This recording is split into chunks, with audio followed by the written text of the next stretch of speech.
Somewhere in Ethiopia right now, there's a slab of solid salt, roughly the size of a large book, and someone just used it to buy a rifle. Not with money, not as a trade for money. The salt was the money. And if that sounds like ancient history, it's not. This still happens today, in 2026, in parts of the world you've probably never thought about.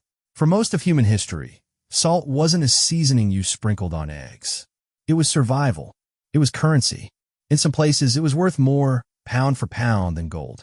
And the reason why is stranger and more brutal than you'd expect. Let's start with the obvious question. Salt is everywhere. It's in the ocean. It's under the ground. How does something that common become one of the most valuable substances on Earth? The answer isn't scarcity in the way you'd think. It's access.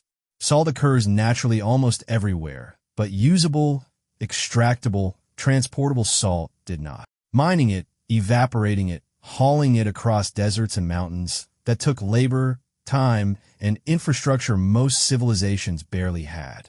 So while salt technically existed everywhere, having a reliable supply of it was a completely different problem. And here's why that mattered so much. Salt isn't a luxury. It's biological necessity. Your body cannot function without sodium. It regulates fluid balance, nerve signals, muscle contraction. Without it, you die, and not slowly either. Before refrigeration existed, salt was also the only thing standing between a family and starvation, because it was the only reliable way to preserve meat and fish through winter. No salt meant no stored food. No stored food meant famine. So unlike gold, which is valuable because we all agreed it's valuable, salt was valuable because your life quite literally depended on it. Now here's where it gets interesting. Roman soldiers were sometimes paid partly in salt. That's where we get the word salary from the Latin salarium. Entire trade routes, the via salaria among them, existed for one purpose: moving salt from coastal production sites into the interior of the empire. Whoever controlled the salt supply controlled an empire's ability to feed its army through winter, which meant controlling salt was, in a very real sense, controlling military power. But the most extreme example of salt's value isn't Rome. It's West Africa. Across the trans-Saharan trade routes, for centuries, caravans hauled massive slabs of salt south from mines in the Sahara, while gold moved north from West African kingdoms.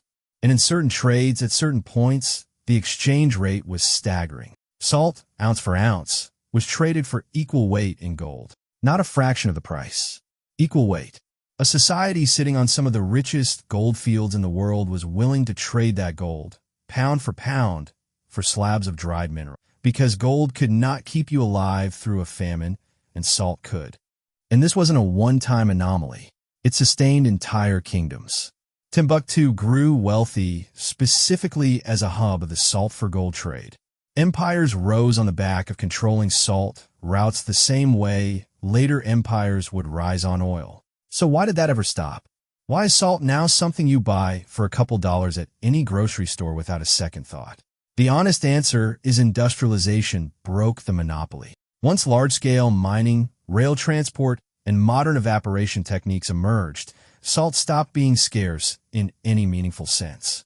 The supply problem that had defined human civilization for thousands of years got solved almost overnight, historically speaking.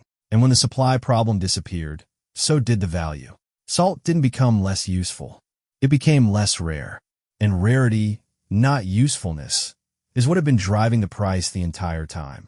Which is a strange thing to sit with, because it means the thing on your kitchen table right now, the thing you don't even think about, was once worth going to war over. People built empires around it. People paid soldiers with it. People traded an ounce for ounce against gold. And this still isn't fully over, by the way. In parts of Ethiopia's Danakil Depression, one of the hottest, most inhospitable places on the planet, workers still cut salt by hand from ancient lake beds and haul it out by camel caravan. Because for isolated communities without modern supply chains, that salt is still the most reliable currency they have. So next time you're seasoning your food without thinking twice about it, remember, you're holding something that used to decide whether kingdoms rose or collapsed. So here's the question.